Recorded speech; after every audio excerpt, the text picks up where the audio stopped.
members and friends from the media. Moi aji ইয়াত উপস্থিত press কনফাৰেন্সত উপস্থিত সকলোলৈ আমাৰ মিডিয়া বন্ধু সকলোলৈ মই স্বাগতম জনাইছো।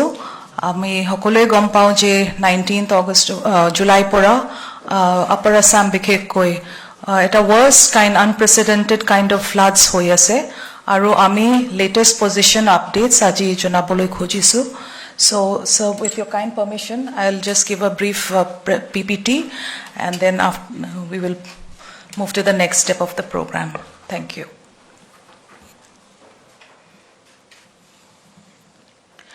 Yes. Yeah. In these floods, 2026 actually amar arambhani hoise 29th April. আৰু 13 জুলাই লৈকে আমাৰ ফাৰ্স্ট ৱেভ অফ ফ্লাডছ হৈছিল আৰু তাৰ পিছত আমাৰ second wave of floods 19 July পৰা আৰম্ভ হৈছে আৰু এটো বিশেষকৈ আপাৰ আসামৰ চাৰিখন ডিস্ট্ৰিক্ট শিৱসাগৰ চৰাইদেউ জৰহাট গোলাঘাট এই চাৰিটা ডিস্ট্ৰিক্ট worst affected হৈ থাকিলে so কিন্তু overview till now 25 districts flood affected হৈ আছে 90 revenue circles 2,715 villages aru 12 lakh koi upor population affected hoi thakile very tragically 101 deaths hoise aru in spite of that 31,255 persons ami evacuate koribo parisu at the peak of floods 257 relief camps operational asile aru 80,000 inmates asil তাৰপিছত আমি তাৰ বাহিৰে 2,108 relief distribution centers food material কাৰণে দিছো আৰু in these floods 84,647 hectares crop damage বা crop submergence হৈছে next yeah so yat this is just a pictorial representation তলত relief আমি দিছো total milai 48,558 quintals rice, 10,157 quintals dal, 4,007 quintals salt, aru 1,63,549 liters mustard oil, aru tarpaulin 79,534. As per just preliminary estimates, embankments breach hoise 49, embankments affected 104, bridges 36 ta dolong have been damaged and 1,187 roads have been damaged.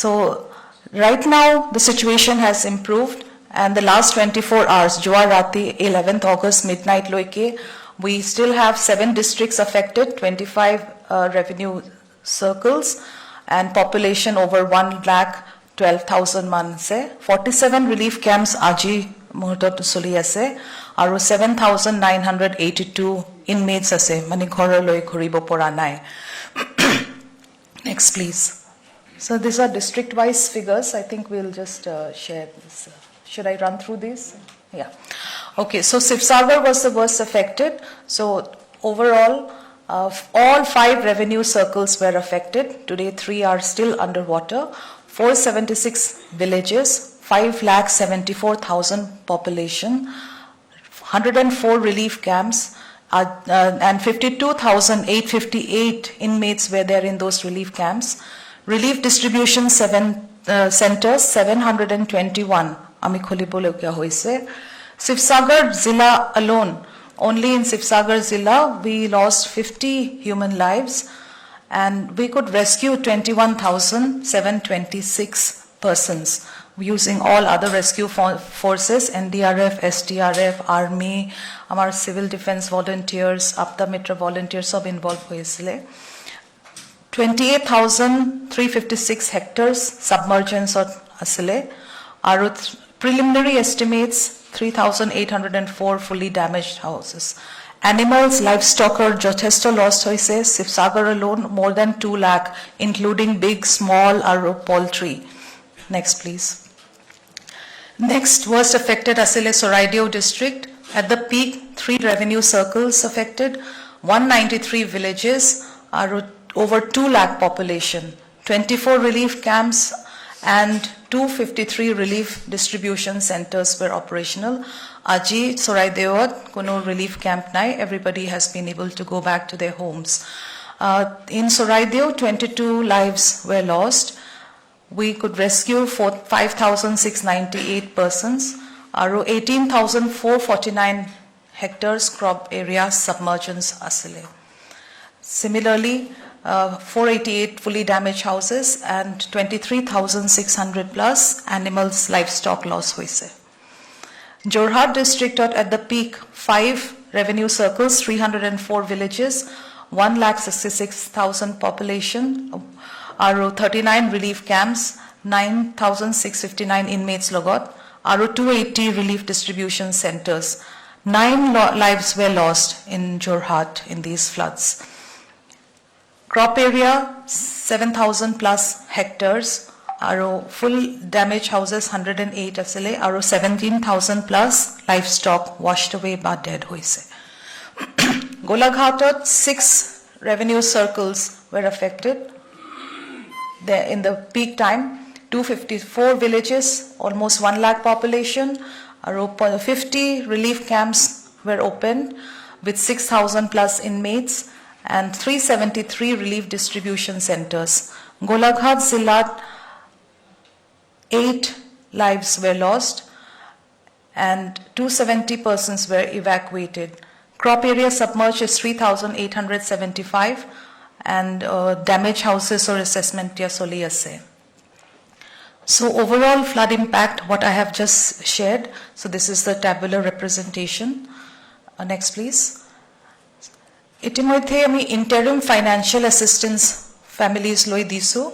Aro iat at the rate of 15,000 per family. Iat 2,500 clothing or karne kapur and then 2,500 for utensils, 3,000 GR livelihood. Jihetu bahut jane nijor কাম-কাজ কৰিব নোৱাৰিলে, they were out of work, so gratuitous relief for livelihood as per Jiramji wage rates দিয়া হৈ গৈছিলে, আৰু 7,000 from state government. The first 3 are from SDRF funds and 7,000 as additional finance assistance by state government. এইটো DBT through the direct transfer কৰা হৈছে. এতিয়াও এই processটো চলি আছে. These numbers have in the meantime increased. So 64,891 have been given this relief assistance and another 31,212 is under process. Next please. Another important step that the state government has taken is the rapid damage assessment under post-disaster need assessment. Iyat ami eta mobile app create korisu. Mobile app what? All the surveyors, mainly teachers or government officials, they only field goi that damage for house damage, or cattle sheds, handloom equipment, or livestock. As per the norms, it automatically calculate kori diye eta family, eta ghor household kiman loss hoise, kiman items of assistance eligible hoy, he to calculate kori diye and this is submitted. So this process now tarikhot hoise 7th August Mananiya Mukhyamantri Modoye Jorhatot orientation aru training launch korisile aru this work is in progress. 960 surveyors are at work in these 4 districts. Next please. So this is the position. Itimodhe 8,325 house damage listed hoise in the app and 6,584 cattle shed. Next please. 7,061 handloom material karne loss hoise to 5,000 ke pai and handloom equipment, the tatkal and other equipment, tar karne 6,236 households or enekwa loss listed hoise. Hita yato 5,000 ke pai. Next please. Then animals loss big animals mostly cow 9,087 loss it listed hoise. Small animals 18,564. Poultry 1,62,191 have been listed. The survey is continuing. Next please. Recently the State government has also given assistance to the flood affected schools at the rate of maximum 2 lakh per damaged school and for undertaking the immediate repair works. So 793 schools have been given assistance of 15.86 crore. The work is going on for cleaning and making the school environment fit for resuming the classes. In many cases, the schools have already started functioning. Next, please. Today, we will be giving the assistance to the flood-affected Anganwadi centers. We have listed 494 damaged Anganwadi centers. They also are getting entitled to norms of assistance, 2.5 lakh per Anganwadi center up to Pabo Pare. So 494 Anganwadi centers will be given financial assistance in ceremonial release in today's program. Next, please. So another important thing is cleaning of debris, dewatering of efforts. Kisuman jagat etia loike pani ase. So yat huge machine water pumps already for dewatering have been installed, and they are facilitating removal of approximately 1.35 lakh liters of water per hour. Sivsagar Soli ase, etiao Soli ase, aru logote desilting and clearance of silt accumulated stretches of Namdang channel also being undertaken so that efficient drainage hunkale hobo pare. Next, please. Debris cleaning ami hokole dekhisu visuals karon okol pani nohoy, lot of silt and mud and other timber, wood, all these others debris had come with the water. So a cleaning to etia soli ase. Sarkare bikhekoi ERA purpose kane Hivahagar Zilat 5.64 crores already released kori thoise. So these are going on in various public institutions, public health institutions, schools, community institutions, and yat already soli ase. Aru tar agote carcass removal or karneo ami SOP bonai along with veterinary department and PHE a kam to kora hoi goise. 251 schools out of 540 etia debris removal cleaning hoi goise in Sivsagar. 60 health institutions complete kora hoise aru another 13. Aru rasta ghat pilako bahut jama hoi goisile with the silt and polokhot. So 50 heavy equipment machines have been employed to remove these, and they are at work in the district in Sivsagar. Next, please. This I have also already mentioned about the fund, the ex gratia, the GR that we have released to the districts for food materials. Already for almost 48,000 quintals we have already distributed. Next, please. Lastly, there are certain philanthropic organizations also. We want to acknowledge their response. Etialoki 54 organizations listed in our Astema portal. Agbari Ahise. Air India has given wave cargo charges for the relief goods coming from different places, different cities, Delhi, Kolkata and Bangalore. DHL Group free warehousing space dise to Astema. And then daily medical teams and food safety inspectors, they are inspecting the quality check of the items that are received, and the total consignment vibhinna materials of include kori yatamar 29,000 plus kgs air cargo di ami ahomatiat paisu, and distribution has been commenced in all the districts. We are sending these materials. So in a brief nutshell, that is the relief operations that we have undertaken from the state government in revenue and disaster management along with all the other line departments which are associated with us. Thank you very much.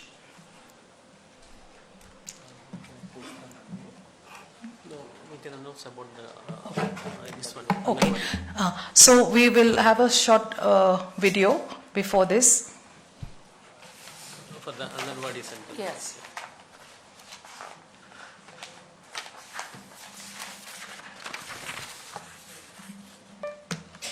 বাড়ি cable শিশুৰ বাবে এখন পাঠশালা নহয়, গৰ্ভৱতী মহিলা, মাতৃ আৰু শিশুৰ সৰ্বাংগীন বিকাশৰ বাবে ই এক গুৰুত্বপূৰ্ণ সেৱা কেন্দ্ৰ।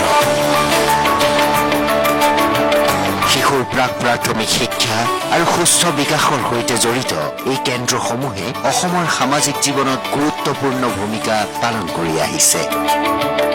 শিশুৰ বাবে এই পৰিৱেশক আৰু অধিক উন্নত কৰাৰ লক্ষ্যৰে 2021-22 বৰ্ষৰ পৰা সোণালী শৈশৱ বিকশিত অসমৰ লক্ষ্যৰে আদৰ্শ অংগনৱাড়ী কেন্দ্ৰৰ আঁচনি ৰূপায়ণ কৰা হৈছে। পৰিষ্কাৰ পৰিচ্ছন্ন পাকঘৰ, আধুনিক শৌচাগাৰ আৰু শিশু অনুকূল পৰিৱেশে এই কেন্দ্ৰসমূহক প্ৰাক-প্ৰাথমিক শিক্ষাৰ বাবে অধিক উপযোগী কৰি তুলিছে। শেহতীয়া বিধ্বংসী বানত চৰাইদেউ, গোলাঘাট, যোৰহাট আৰু শিৱসাগৰ জিলাৰ মুঠ 494টা অংগনৱাড়ী কেন্দ্ৰ ক্ষতিগ্ৰস্ত হৈছে।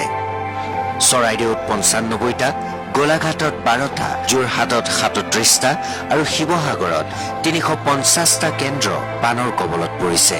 ক্ষতিগ্ৰস্ত হৈছে প্ৰাক বিদ্যালয়ৰ শিক্ষণ সামগ্ৰী, পোষণ ট্ৰেকাৰৰ বাবে ব্যৱহৃত mobile phone, growth monitoring devices আৰু ৰন্ধন সামগ্ৰী। কিন্তু বিপদৰ মাজতো থমকি ৰোৱা নাই এই যাত্ৰা।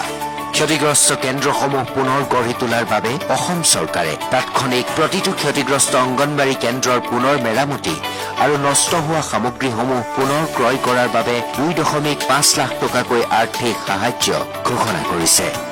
এয়া কেৱল আৰ্থিক সাহায্য নহয়, এয়া প্ৰতিগৰাকী শিশুৰ ওঠত হাঁহি বিৰিঙাই তোলাৰ এক আন্তৰিক প্ৰয়াস।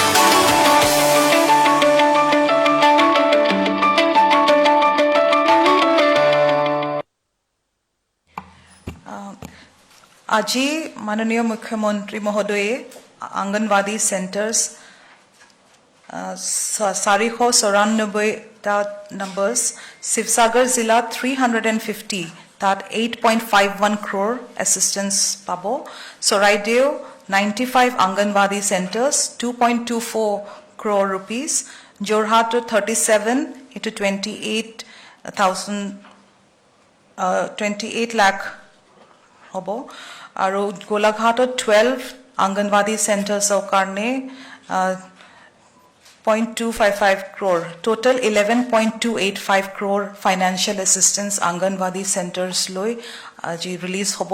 সেইটো DDMA district disaster management authority লৈ ফাণ্ডছটো ৰিলিজ হ'ব আৰু ডিষ্ট্ৰিক্টত ব্লক লেভেল কনষ্ট্ৰাকশ্যন কমিটিজ যোগেদি assistance, a repair of these Anganwadi centers will be started. So I would request Honorable Chief Minister to please release this financial assistance to the Anganwadi centers.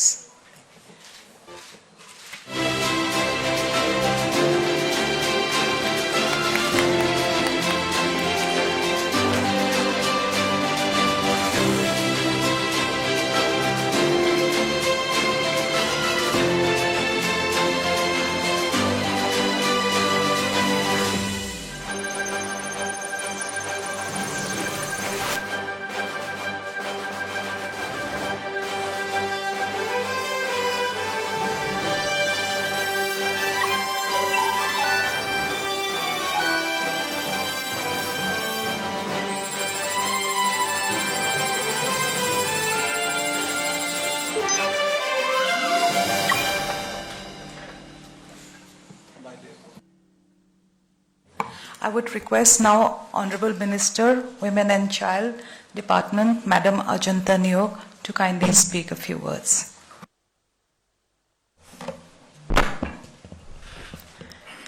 মাননীয় মুখ্যমন্ত্ৰী ডাঙৰীয়া, সাংবাদিক বন্ধুসকল, ইতিমধ্যে ৰাজ্যখনত যি প্ৰলয়ংকৰী বান হৈছিলে, এই বানত অন্যান্য আন্তঃগাঁথনিৰ লগতে আমাৰ শিশুসকলৰ যিটো অংগনৱাড়ী চেণ্টাৰ, সেই অংগনৱাড়ী চেণ্টাৰো যথেষ্টখিনি ক্ষতিসাধন হৈছিল। আৰু অসমৰ মুখ্যমন্ত্ৰী ডাঙৰীয়া অতি তৎকালীনভাৱে যি ক্ষতিগ্ৰস্ত 494টা অংগনৱাড়ী কেন্দ্ৰ, তাৰ পুনৰ নিৰ্মাণৰ কাৰণে আজি আৰ্থিক সাহায্য আগবঢ়াইছে। মই মুখ্যমন্ত্ৰী ডাঙৰীয়াক বিভাগৰ ফালৰ পৰা বা আমাৰ সকলোৰে ফালৰ পৰা কৃতজ্ঞতা জ্ঞাপন কৰিছোঁ।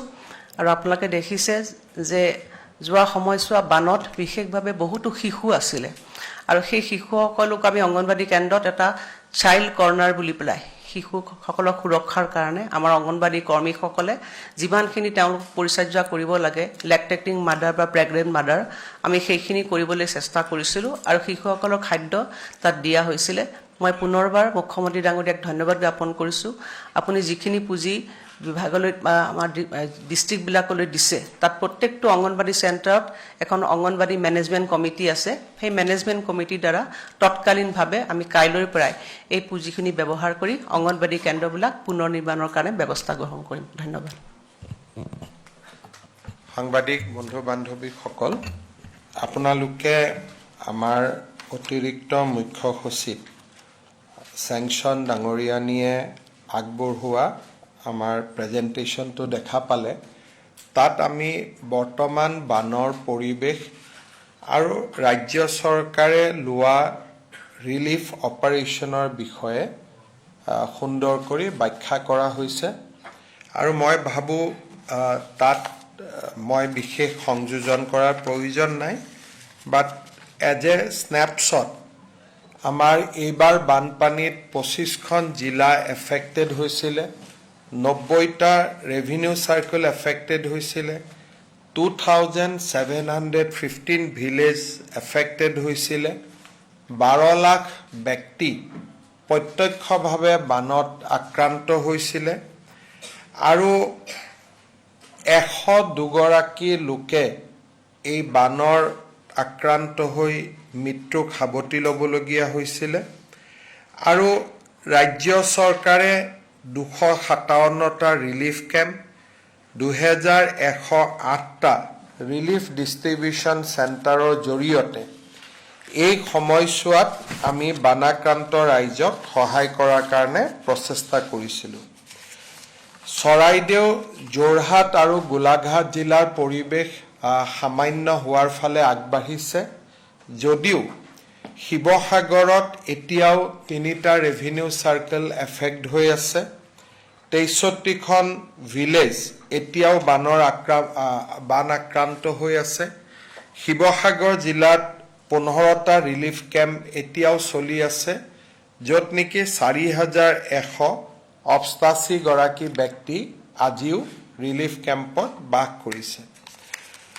বিভিন্ন সময়ত মই ৰাজ্যৰ জনসাধাৰণক বানৰ সময়ত আমি কেনেকৈ সহায় কৰিম তাৰ বিষয়ে কেইবাটাও ঘোষণা আমি কৰিছিলোঁ আপোনালোকক আমি জনাবলৈ পাই ভাল পাইছোঁ যে ইতিমধ্যে ৰাজ্য চৰকাৰে 793খন স্কুলক মেৰামতিৰ কাৰণে 2 লাখকৈ টকা আগবঢ়াইছিলে 15.86 কোটি টকা আৰু আজি 90% স্কুলত ইতিমধ্যে পাঠদান আৰম্ভ হৈছে মুখ্য শিক্ষা বিভাগে জনোৱা মতে 15 আগষ্টৰ ঠিক পিছতেই আটাইবোৰ স্কুল পাঠ গ্ৰহণৰ বাবে উপযোগী হৈ উঠিব সকলোৱে এই পুঁজিৰ ব্যৱহাৰ আৰম্ভ কৰিছে আৰু বিদ্যালয়সমূহক পাঠদানৰ প্ৰক্ৰিয়া যাতে বাধাগ্ৰস্ত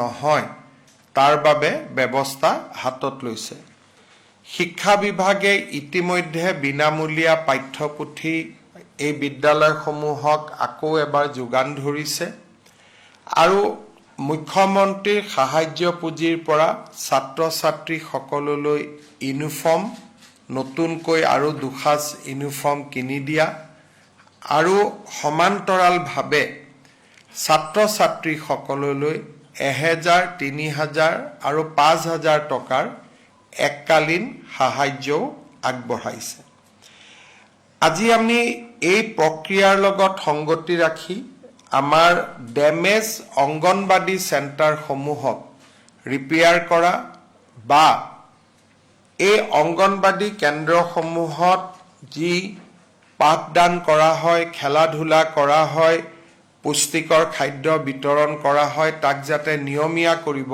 পাৰি আজি আমি প্ৰতিশ্ৰুতি অনুসৰি অংগনবাড়ী কেন্দ্ৰসমূহলৈ প্ৰায় 2.5 লাখ টকা পৰ্যন্ত আমি পুঁজি মুকলি কৰি দিছোঁ শিৱসাগৰ জিলাত 350টা অংগনবাড়ী কেন্দ্ৰ চৰাইদেউ জিলাত 95টা অংগনবাড়ী কেন্দ্ৰ যোৰহাট জিলাত 37টা অংগনবাড়ী কেন্দ্ৰ আৰু গোলাঘাট জিলাত 12টা অংগনবাড়ী কেন্দ্ৰ 494টা অংগনবাড়ী কেন্দ্ৰ ডেমেজ হৈছিলে আৰু প্ৰত্যেকটো অংগনবাড়ী কেন্দ্ৰকে 2 লাখৰ পৰা 2,50,000 পৰ্যন্ত ডেমেজৰ যিটো পৰিমাণ সেই পৰিমাণ অনুসৰি তেখেতসকললৈকে মুকলি কৰি দিয়া হৈছে 20 আগষ্টৰ আগতে আমি যোৰহাট আৰু শিৱসাগৰ জিলা যোৰহাট গোলাঘাট বিশেষকৈ ভাদ মাহ আহি আছে আমাৰ ভাদ মাহটো অসমৰ বাবে অসমীয়া ৰাইজৰ বাবে খুব গুৰুত্বপূৰ্ণ তাৰ ঠিক আগতে 20 আগষ্ট তাৰিখৰ আগতে আমি নামঘৰসমূহতো 1.5 লাখ টকা কৰি আমি মুকলি কৰি দিম যাতে ভাদ মাহৰ নাম প্ৰসংগৰ কাৰণে নামঘৰবিলাকো সাজু হৈ উঠিব পাৰে ৰাজ্যৰ লোক নিৰ্মাণ বিভাগে 50টাতকৈও অধিক মেচিন ব্যৱহাৰ কৰি ৰাস্তা ঘাটসমূহৰ পৰা ডেব্ৰিজসমূহ মুকলি কৰিছে আৰু আজি প্ৰায়বিলাক ৰাস্তা আমি অন্তত যাতায়াতৰ যিটো মিনিমাম উপযোগী কৰি গঢ়ি তুলিব লাগে সেই দৃষ্টিৰে তাক মিনিমাম উপযোগী কৰি গঢ়ি তোলা হৈছে কিন্তু ৰাস্তাবিলাক পাৰ্মানেন্টলি বনাবৰ কাৰণে পৰৱৰ্তী পদক্ষেপত আমি আৰু ব্যৱস্থা হাতত ল'ব লাগিব আমাৰ ঠিক বানপানী হোৱাৰ লগে লগে চৰকাৰ বিভিন্ন ধৰণৰ সংগঠন সকলোৱে ৰিলিফ মেটেৰিয়েল যথেষ্ট শিৱসাগৰ চৰাইদেউ জিলালৈ লৈ গৈছিলে কিন্তু ৰাইজে তেতিয়া আমাক কৈছিলে যে আমাক অলপ নগদ টকাৰ প্ৰয়োজন চাউল আছে দালি আছে কিন্তু নগদ টকা নাই কাৰণে আমি ঘৰলৈ উভতি যাব পৰা নাই ৰাজ্য চৰকাৰে প্ৰায় 4 লাখ পৰিয়ালক অৰুণোদয় আঁচনিৰ জৰিয়তে 1 আগষ্ট তাৰিখে 2,500 কৈ টকা মুকলি কৰি দিয়ে পৰৱৰ্তী পৰ্যায়ত আমি 64,891টা পৰিয়ালক 15,000 কৰি 97.34 crores rupees আমি মুকলি কৰি দিওঁ অৰ্থাৎ 1 আগষ্টত অৰুণোদয় 2,500 টকা আমি প্ৰদান কৰোঁ আৰু তাৰ ঠিক পিছতে 64,891টা পৰিয়াললৈ আমি 15,000 টকাকৈ আগবঢ়াওঁ চৰাইদেউ জিলাত 13,997টা শিৱসাগৰ জিলাত 43,909টা যোৰহাট জিলাত 5,388টা আৰু গোলাঘাট জিলাত 1,597টা সৰ্বমুঠ আমি 64,891 পৰিয়ালক আমি 15,000 টকাকৈ মুকলি কৰি দিওঁ বৰ্তমানেও আৰু 31,212টা পৰিয়ালক এই পুঁজি মুকলি কৰি দিয়াৰ প্ৰক্ৰিয়া চলি আছে 31,000 পৰিয়ালক ইতিমধ্যে জিলাসমূহে আইডেন্টিফাই কৰি লৈছে শিৱসাগৰত নতুনকৈ 18,772টা গোলাঘাটত 1,012টা চৰাইদেউত 7,028টা আৰু যোৰহাটত 4,400টা এওঁলোকৰ ডিটেইলছ জিলা আয়ুক্তসকলে প্ৰেৰণ কৰাৰ প্ৰক্ৰিয়া চলি আছে আৰু মই ভাবোঁ যে অহা 2-3 দিনত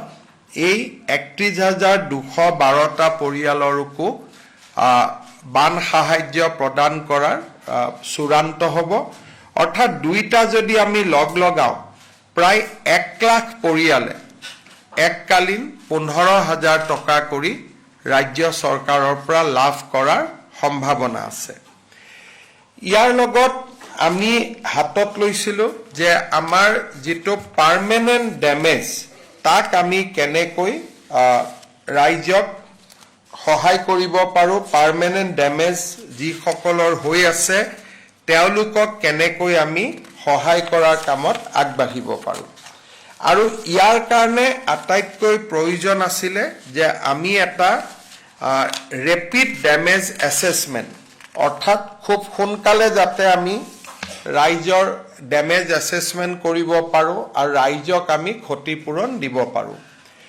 8 তাৰিখে মই যোৰহাটত আছিলোঁ আমাৰ মন্ত্ৰী বিধায়কসকল আছিলে আমাৰ উপস্থিতিত ৰাজ্যৰ ৰেভিনিউ অফিচাৰ জিলা আয়ুক্ত সকলোকে আমি প্ৰশিক্ষণ দিওঁ আমাৰ ৰেভিনিউ ডিপাৰ্টমেণ্টে এটা পৰ্টেল তেওঁলোকে বনালে যিটো পৰ্টেলত যাৰ ঘৰ বেয়া তেওঁলোকৰ ভাঙি গৈছে আক্ৰান্ত হৈছে তাৰ ফটো ল'ব পাৰি জিঅ'টেক কৰিব পাৰি আৰু তেওঁলোকৰ ডেমেজ এছেছমেণ্ট কৰিব পাৰি 9 তাৰিখে 4খন জিলাৰ 960 গৰাকী শিক্ষকক আমি প্ৰশিক্ষণ দিওঁ যে আপোনালোকে ৰেপিড ডেমেজ এছেছমেণ্ট যাতে কৰিব পাৰে আৰু ইতিমধ্যে আমি অত্যন্ত আনন্দিত যে এই 960 গৰাকী শিক্ষকে 8,325টা পৰিয়ালৰ ডেমেজ এছেছমেণ্ট ইতিমধ্যে কৰিবলৈ সক্ষম হৈছে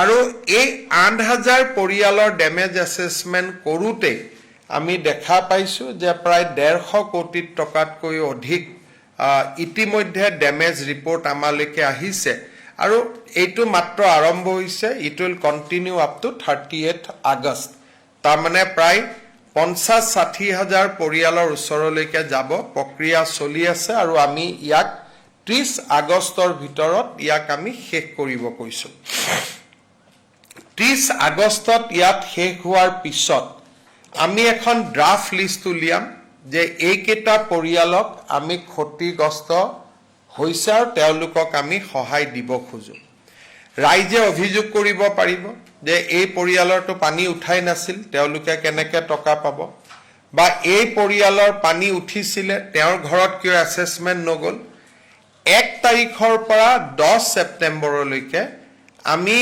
আৰু এটা এছেছমেণ্ট আৰম্ভ কৰিম যে প্ৰথম পৰ্যায়ৰ এছেছমেণ্টটো কাৰেক্ট হৈছিলে নে নাই অৰ্থাৎ প্ৰথম পৰ্যায়ৰ শিক্ষকসকলে বা ছাৰ্ভেয়াৰসকলে কাবাৰ এছেছমেণ্ট নকৰিলে নেকি বা কাৰোবাক ভুল কৰি এছেছমেণ্ট কৰিলে নেকি অৰ্থাৎ 8 তাৰিখৰ পৰা 30 তাৰিখলৈকে যিটো এছেছমেণ্ট হৈছে এই এছেছ হোৱা প্ৰত্যেকটো পৰিয়ালৰ ঘৰত ফ্ৰেছ ছাৰ্ভেয়াৰ এই 960 গৰাকী নহয় বেলেগ 960 গৰাকী আকৌ এবাৰ যাব তাৰমানে আমি ডাবল চেক কৰিম যে কৰবাত কোনোবাই ভুল কৰি থৈ গৈছে নেকি যেতিয়া ডাবল চেকিং হ'ব সেইটো আমি 15 ছেপ্টেম্বৰত শেষ কৰিম কাৰণ প্ৰথম একমাহ লাগিব ডাবল চেকিং কৰোঁতে আমাক 15 দিনতকৈ বেছি নালাগে আৰু তাৰ পিছত আমাৰ ৰাজ্য চৰকাৰৰ জ্যেষ্ঠ বিষয়া যেনেকৈ আমি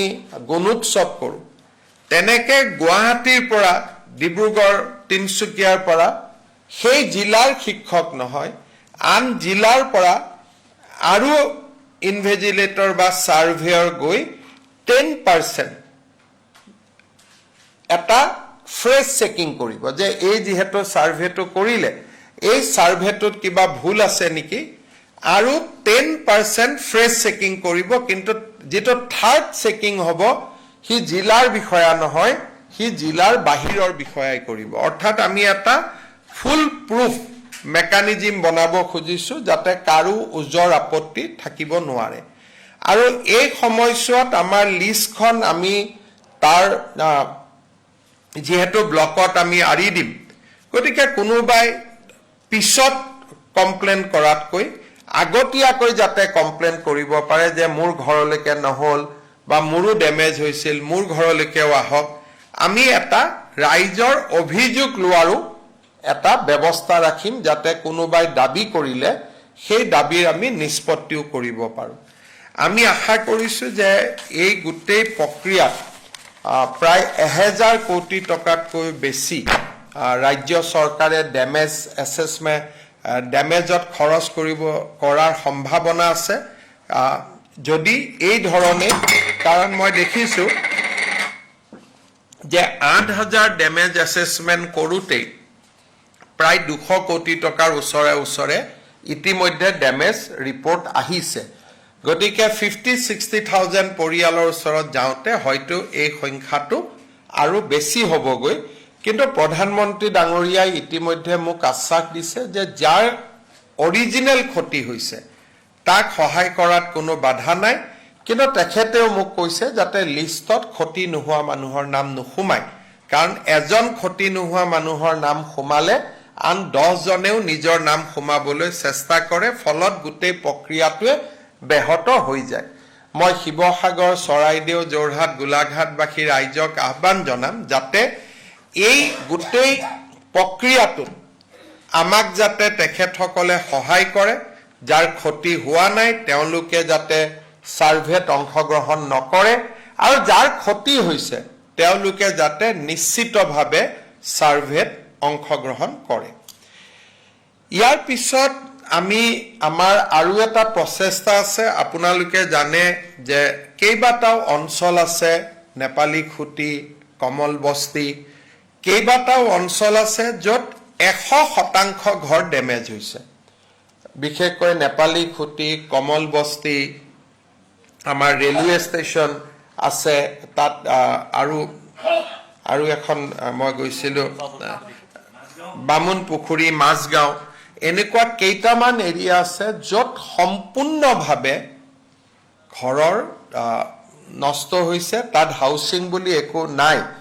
আমি বিভিন্ন কেন্দ্ৰীয় চৰকাৰ, ৰাজ্য চৰকাৰ আৰু বিভিন্ন সমাজসেৱী সংগঠনৰ লগত আমি কথা পাতি আছোঁ যে এই ডেমেজৰ ওপৰতো তাত মডেল হাউচিং স্কিম আমি কৰিব পাৰোঁ নেকি, সেই বিষয়েও ৰাজ্য চৰকাৰে চিন্তা অব্যাহত ৰাখিব। কিন্তু তেতিয়া কৰিব পৰা যাব যেতিয়া মানুহখিনি অন্তত প্ৰাথমিক সহায়টো পাই ঘৰলৈকে যাব পাৰে। তেতিয়া আমি ভাল কৰি ভৱিষ্যতৰ কাৰণে আমি মডেল হাউচিং তাত কৰাৰ চিন্তা কৰিব পাৰোঁ। ইতিমধ্যে আমাৰ এনেকুৱা কেইবাটাও মডেল হাউচিং কলনী আমি অসমত বনাইছোঁ। বিশেষকৈ নাহৰকটীয়া সমষ্টিত আমি খুব ডাঙৰ মডেল হাউচিং কলনী বনাইছিলোঁ। গতিকে তেনেকুৱা চিন্তাও ৰাজ্য চৰকাৰৰ আছে। ইয়াৰ লগতে আমাৰ কিছুমান ব্যক্তি, বিশেষকৈ সেই অঞ্চলবিলাকত বহুত বেছি গোধন নষ্ট হৈছে। আমি নেশ্যনেল ডায়েৰী ডেভেলপমেণ্ট বৰ্ডৰ লগতো আলোচনা কৰি আছোঁ যে তাতে আমি নতুন কৰি ৰাইজক গোধন দি মিল্ক প্ৰচেছিং চেণ্টাৰ কৰি সেই অঞ্চলবিলাকক আমি দুগ্ধ উৎপাদনৰ কেন্দ্ৰ হিচাপে নিৰ্মাণ কৰিব পাৰোঁ নেকি। আমি লং টাৰ্ম এটা ৰিলিফ আৰু ৰিহেবিলিটেশ্যনৰ কামতো আমি লাগি আছোঁ।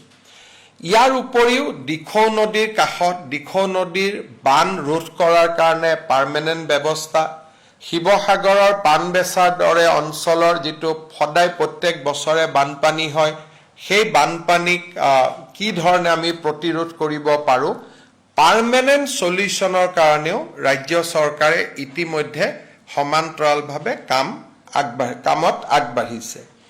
ইয়াৰ ভিতৰত আপোনালোকে জানে যে জেৰেঙা পথাৰৰ দৰে অঞ্চলত পানী সদায়ে জমা হৈ থাকিছিলে। আমি গৈ দেখিছিলোঁ যে বিভিন্ন সময়ত আমাৰ জনসাধাৰণৰ বিস্ফোৰণৰ কাৰণেই হওক বা প্ৰাকৃতিক কাৰণতে হওক বহুত নদী উপনদীৰ স্বাভাৱিক গতিপথবোৰ বন্ধ হোৱাৰ কাৰণেও বানপানীৰ পিছতো ৱাটাৰ লগিঙৰ সমস্যাটো বহুত দিনলৈ থাকি যায়। যোৱা কেইটামান দিনত আমি নামদাং নৈৰ স্বাভাৱিক গতিপথ ঘূৰাই অনাৰ বাবে চেষ্টা কৰিছিলোঁ আৰু ইয়াৰ ফলত জেৰেঙা পথাৰত পানী দ্ৰুত গতিত কমাও আমি লক্ষ্য কৰিছোঁ। গতিকে আমি শিৱসাগৰ আৰু চৰাইদেউ জিলাৰ যিবিলাক নদী উপনদী স্বাভাৱিক কাৰণত বন্ধ হৈ গৈছে, চেনেলবিলাক বন্ধ হৈ গৈছে, তাকো আমি কেনেকৈ ৰিজুভিনেট কৰিব পাৰোঁ তাৰো আমি এটা দীৰ্ঘকালীন প্ৰচেষ্টা আমি হাতত ল'ম। আজি মই আপোনালোকৰ জৰিয়তে ৰাইজক আশ্বাস দিব খোজো যে এইবাৰ বানপানীত মৃত ব্যক্তিসকলকো আমি আন বছৰত 4 লাখ টকাকৈ আগবঢ়াওঁ পৰিয়ালক। এইবাৰ আমি 9 লাখ টকাকৈ আগবঢ়াইছোঁ। গোটেই অসমতে, অকল শিৱসাগৰ চৰাইদেউ বুলি নহয়, প্ৰতিগৰাকী ব্যক্তিকে আমি সহায় কৰাৰ চেষ্টা কৰিছোঁ। অৰ্থাৎ চৰকাৰে প্ৰণালীবদ্ধভাৱে বান আক্ৰান্ত ৰাইজক সহায় কৰাৰ কাৰণে প্ৰচেষ্টা অব্যাহত ৰাখিছে।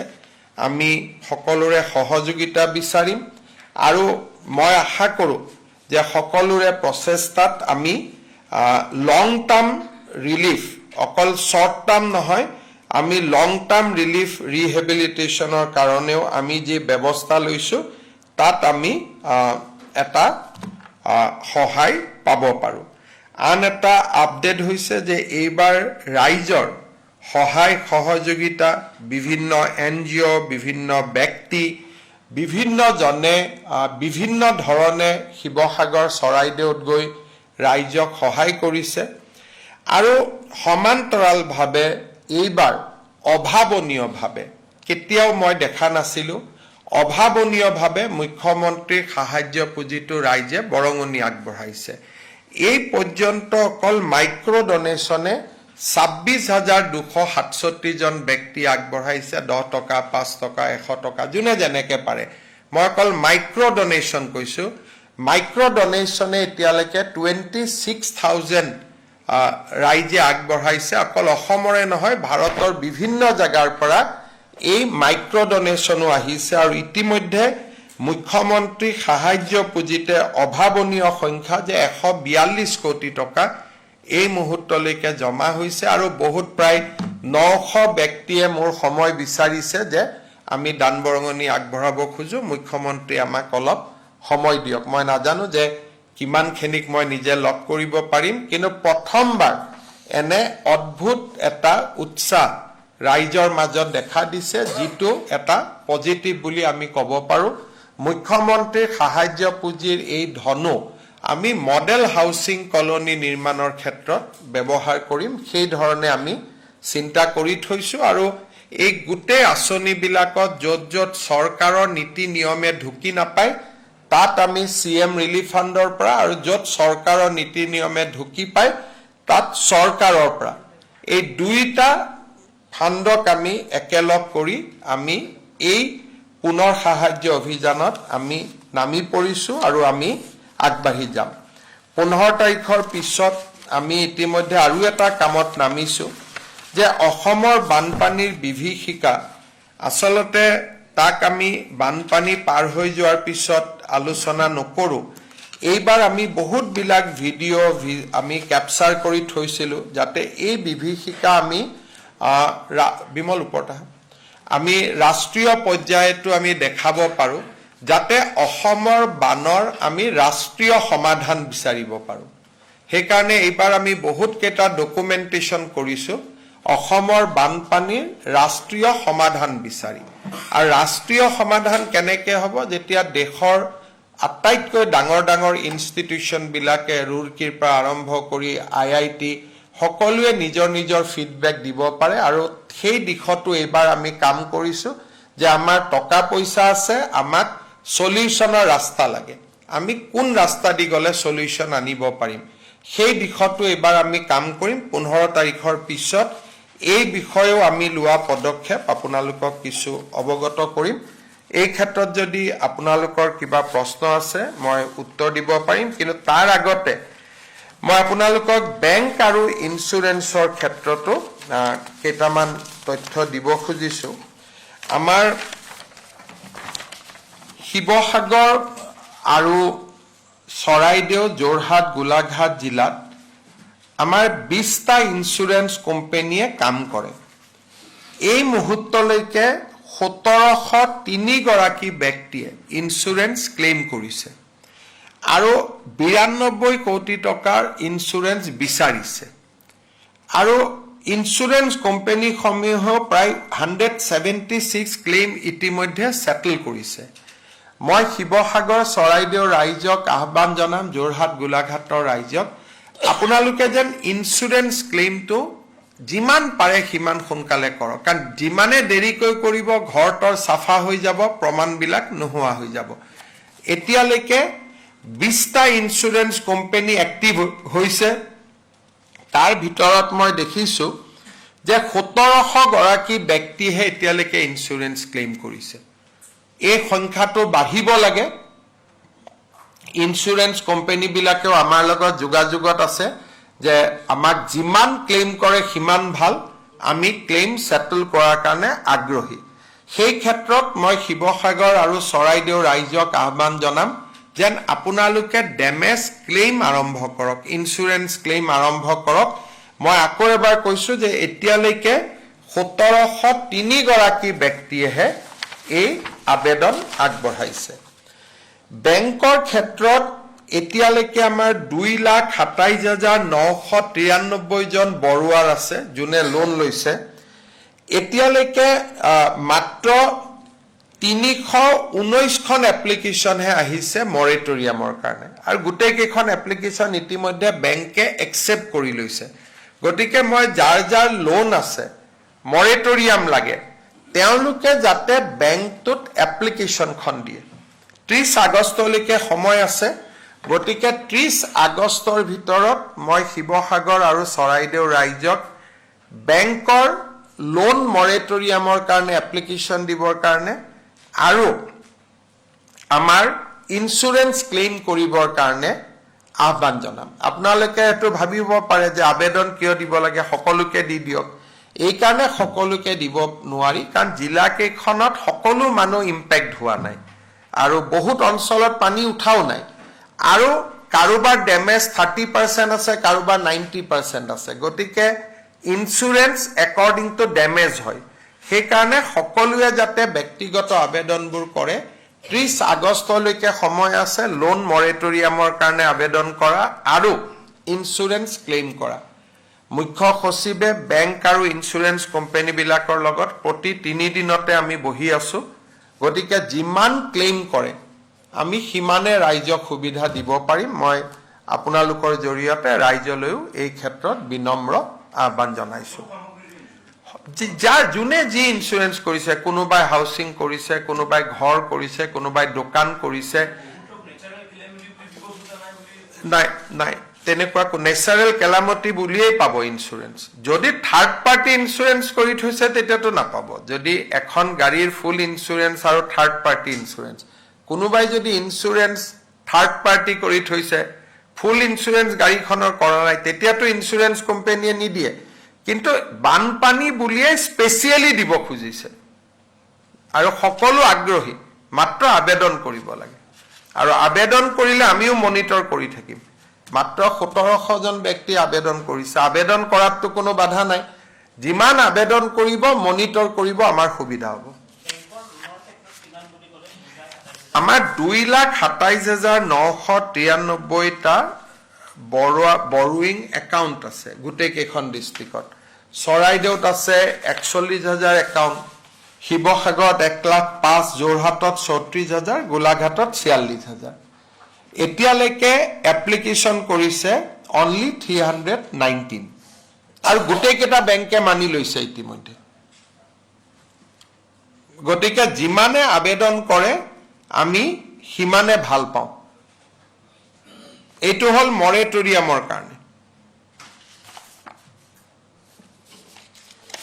আৰু ইন্স্যুৰেন্স ক্লেইম ৰিসিভ হৈছে 1703 কিন্তু মই ভাবো যে আৰু আহিব লাগে যিমান আহে হিমানে ইন্স্যুৰেন্স কোম্পানী বিলাকে টাইমলি ডিসপোজেল কৰিব তেওঁলোকে ইভেন ভিডিঅত কথা পাতিও কৰিব যদি গাড়ী মটৰ বহুত ভিতৰত আছে এজেন্ট যাব নোৱাৰে ইভেন ভিডিঅত ফটো চাইও তেওঁলোকে ক্লেইম সেটেল কৰিব আপোনালোকৰ যদি কিবা প্ৰশ্ন আছে কৰিব পাৰে Mr. Chief Minister, if you can give a brief on the current status of the flood situation and the long-term measure basically taken by the government.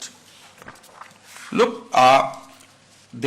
you have seen that because of measures taken by the government, this time also we have not seen flood in area where usually floods happen. There is no flood in Nalbari, there is no flood in Baksa, there is no flood in Bajali, there is no flood in Bishwanath, Bipuria, small damage in Dhemaji, Lakhimpur. So Sipsagar and Saraigdev is a new territory for us. So once we start working there, we believe that we will be able to minimize the damage in that two districts also. You have seen our success in entire Assam, but because that two districts did not have flood issue earlier, our intervention was not there. But from now onwards, there will be intervention in that two districts. So as a result, I am sure that we will be able to minimize the damage in these two districts also, and we will be ready much more than this year from coming years.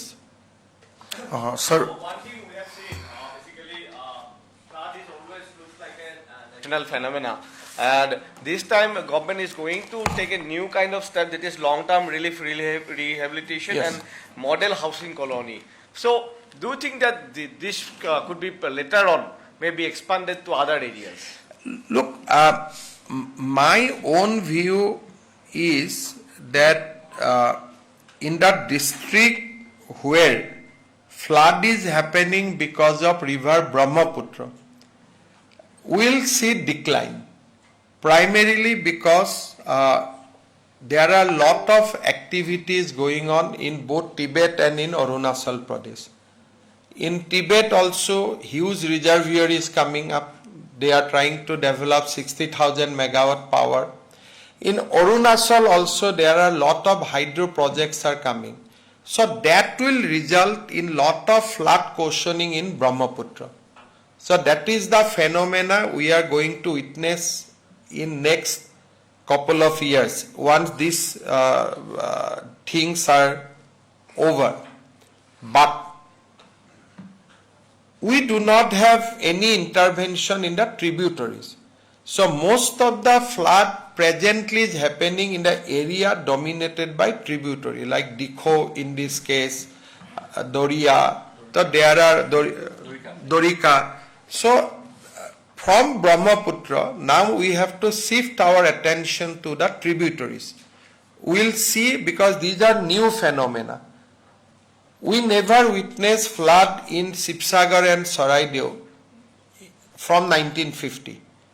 But that flood is not now because of Brahmaputra, because of tributaries. So Water Resource Department now has to move its attention.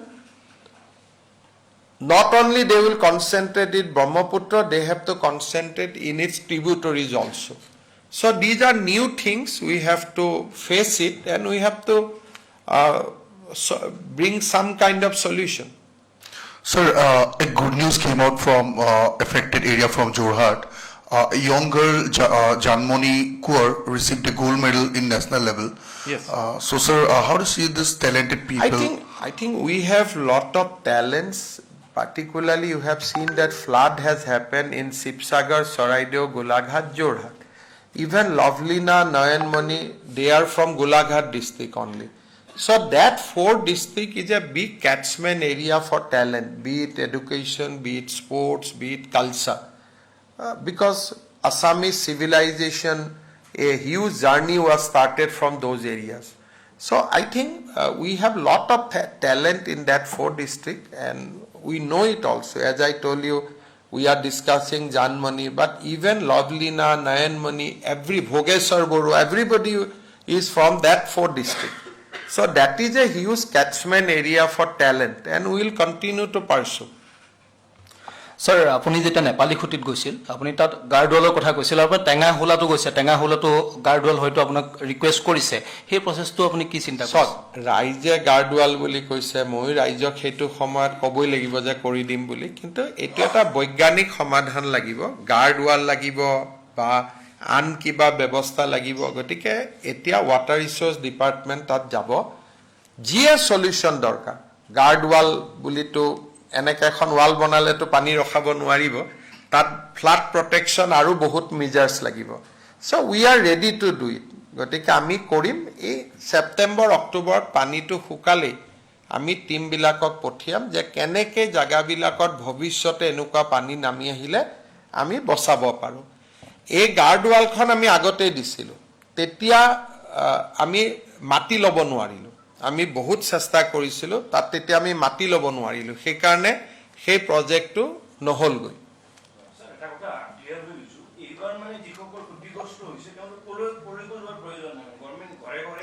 Government ক'লৈ যাব দৰকাৰ নাই, অলৰেডিতো তেওঁলোকে পোৱা আৰম্ভই কৰিলে। Uniform পালে, ষ্টুডেণ্টবিলাকে পুঁজি পালে, বিনামূলীয়া পাঠ্যপুথি পালে, 15,000 টকা পালে, অংগনবাদী টকা পালে, স্কুলৰ টকা পালে, নামঘৰৰ টকা পালে। গতিকে একেবাৰে আশা কৰা মতে নহয়, কিন্তু চৰকাৰৰ সীমিত পুঁজিৰে আমি যি কৰিব পাৰোঁ আমি ৰাইজৰ পদূলিতে কৰাৰ চেষ্টা কৰি আছোঁ যাতে ৰাইজে দৌৰা-দৌৰি কৰি থাকিব নালাগে